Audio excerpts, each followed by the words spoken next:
ഇന്ന് വൈകുന്നേരം കടയിൽ സാധനം മേടിക്കാൻ പോയപ്പോൾ പാവയ്ക്ക ഇരിക്കുന്നത് കണ്ടു. ഈ ഒരു മാസം കൂടെ കഴിഞ്ഞ് കഴിഞ്ഞാൽ വേനൽ മഴ വരും. അപ്പോൾ മറ്റ് ജില്ലകളെ പോലെയല്ല, ഇവിടെ മഴ വന്നാൽ പെട്ടെന്നൊന്നും നമുക്ക് ഇതുപോലുള്ള സാധനങ്ങളൊന്നും ഉണക്കാൻ പറ്റില്ല. അപ്പോൾ അതുകൊണ്ട് നല്ല വെയിലുള്ള സമയത്ത് ഇതെല്ലാം ഉണക്കി നമ്മളെ ചോറും കൂട്ടാൻ വേണ്ടിയിട്ട് സൂക്ഷിക്കും. അപ്പം ഇന്ന് സമയമൊന്നും ഉണ്ടായിട്ടല്ല, വീടെല്ലാം പോയി, കുഞ്ഞുങ്ങളെയും കൊണ്ട് പോയി, മടുത്താ വന്നത്. എന്നാലും ഇതൊക്കെ കാണുമ്പോൾ ഞാനത് മേടിക്കും. മാങ്ങയും ഉണക്കാൻ വേണ്ടിയിട്ട് അരിഞ്ഞ് വെച്ചിട്ടുണ്ട്.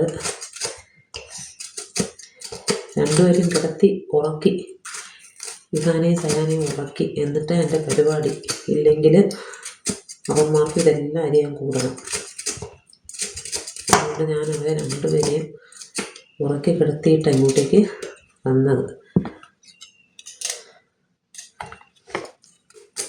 പാവയ്ക്ക വറുത്തതും കൂട്ടി എന്തൊക്കെ കറി ഉണ്ടെങ്കിലും ഈ മുളക് വറുത്തത്, പാവയ്ക്ക വറുത്തത്, ഇതൊക്കെ നല്ല രസമല്ലേ കഴിക്കാൻ വേണ്ടിയിട്ട്.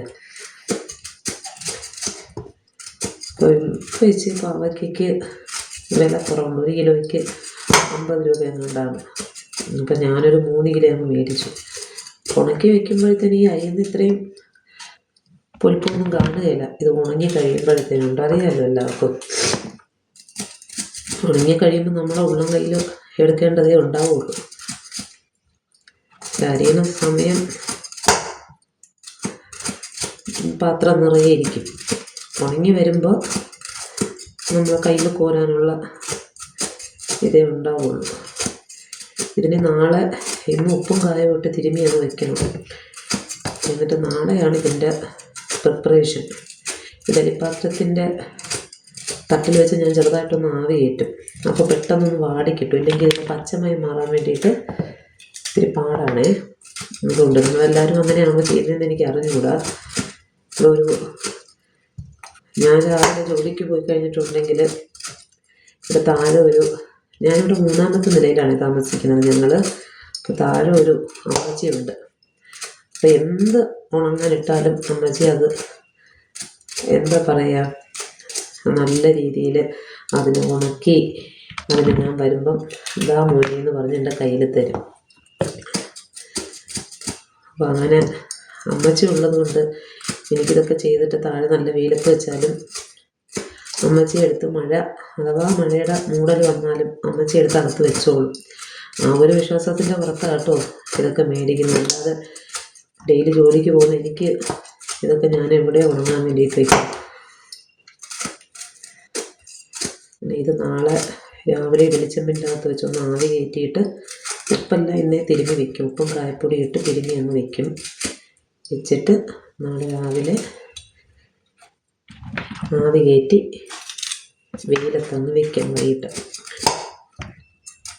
വൈകിട്ടാകുമ്പോഴത്തേനും അവിടുത്തെ താഴത്തെ അമ്മ എടുത്ത് വെച്ചോളും. ഞാൻ ജോലി കഴിഞ്ഞ് വരുമ്പോൾ ലേറ്റാവും. പശുക്കളുടെ കൂടെയുള്ള തൊഴിലായതുകൊണ്ട് തന്നെ സമയവും കാലമൊന്നുമില്ല. ചിലപ്പോൾ നേരത്തെ വരും, ചിലപ്പം താമസിച്ച് വരും. പശുക്കൾ ചെനക്കുളവ് കാണിച്ചു എന്ന് പറഞ്ഞിട്ട് ചിലപ്പോൾ 6 മണി 7 മണിക്കൊക്കെ വിളിക്കും, നാളെ പണിക്ക് പോകണം.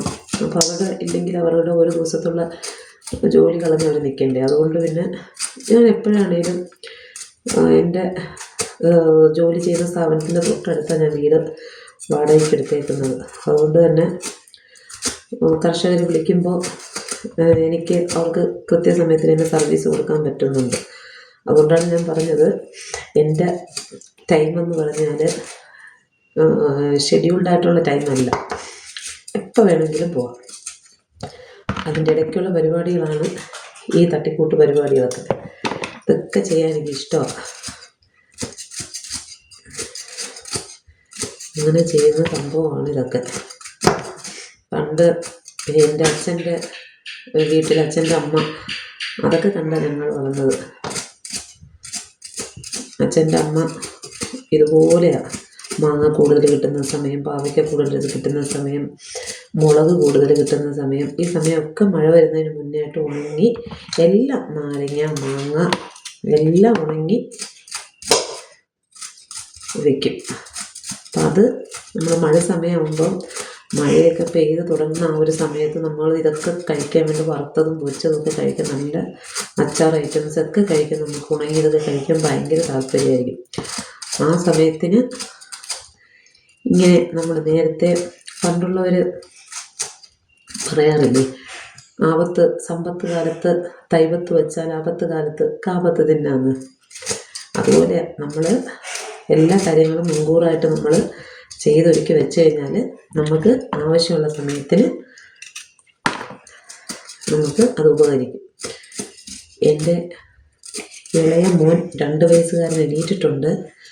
ചെറിയ നരങ്ങലും മൂളലും ഒക്കെ ഉണ്ട്. ഒരു പാവയ്ക്കയും കൂടെ അരിഞ്ഞ് തീരാനുണ്ട്. അതുവരെ അഡ്ജസ്റ്റ് ചെയ്യുമെങ്കിൽ ഞാൻ ഇപ്പം തന്നെ ഇത് അരിഞ്ഞ് തീരും. ഇവന്മാരുടെ കാര്യത്തിലെല്ലാം ഇവിടെ ഷെഡ്യൂൾഡാണ്. കരഞ്ഞു തുടങ്ങിക്കഴിഞ്ഞാൽ പിന്നെ ഒരു ജോലിയും നടക്കില്ല. കരഞ്ഞു തുടങ്ങിയിട്ടുണ്ട്, തീർന്നു. ഈ ഒരെണ്ണം കൂടെ അരിഞ്ഞു കഴിഞ്ഞാൽ തീർന്നു. ഇനിയിപ്പോൾ അവന് കുറുക്കെല്ലാം കാച്ചി വെച്ചിട്ടുണ്ട്. ഇപ്പോൾ കുറുക്ക് കുടിക്കാനാണ് കരയുന്നത്. അപ്പോൾ ചിലപ്പോൾ അങ്ങനെ ഉറങ്ങും, ചിലപ്പോൾ കുറുക്ക് കുടിച്ചിട്ടേ കിടക്കുകയുള്ളൂ. അതിനാണല്ലോ ഞാൻ കാച്ചി വെച്ചായിരുന്നു. ഇപ്പോൾ എത്തും, ഓടി എത്തും. എന്നെ കണ്ടില്ലെന്ന് പറഞ്ഞാൽ ഒന്ന് എണീറ്റ് തപ്പും. അവിടെ എല്ലാം ഒന്ന് കണ്ടില്ലെന്ന് പറഞ്ഞു കഴിഞ്ഞാൽ ഇപ്പം തന്നെ വരും. അങ്ങനെയാണ്. ഇതേ കണ്ടോ, നാളെ ഉണക്കാനുള്ള പാവയ്ക്ക റെഡി. എൻ്റെ ഈ വീഡിയോ ഇഷ്ടപ്പെട്ടാൽ സബ്സ്ക്രൈബ് ചെയ്യണം, അതുപോലെ തന്നെ കമൻറ്റ് ചെയ്യണം. ഇങ്ങനെ ആരൊക്കെ ഈ പാതിരാത്രി ചെയ്യാറുണ്ട്, ഈ പാവയ്ക്ക ഉണക്കലും പരിപാടിയൊക്കെ ചെയ്യാറുണ്ടെന്നുള്ള കാര്യവും കമൻറ്റ് ബോക്സിൽ അറിയിക്കണം കേട്ടോ. ഇതിപ്പം ടൈം, ഞാൻ ഈ എടുക്കുന്ന വീഡിയോ ഇപ്പോൾ എടുക്കുന്നത് 11 മണിയായി. ഈ സമയത്തിനാണ് ഈ വീഡിയോ എടുത്തത്. ഈ സമയത്തിന് എനിക്ക് ഫ്രീ ഉള്ള ടൈമുള്ളൂ. അപ്പോൾ ഇത് നാളെ ഉണക്കി ഉണങ്ങിയ പാവയ്ക്കയായിട്ട് നാളെ കാണിച്ചു തരാം. ഉണങ്ങിയ നാളെ ഉണങ്ങില്ല, ഒരു 2-3 ദിവസത്തോളം ഉണക്കുണ്ട്. അതിനുശേഷം ഞാൻ കാണിച്ചു തരാം. Okay, by.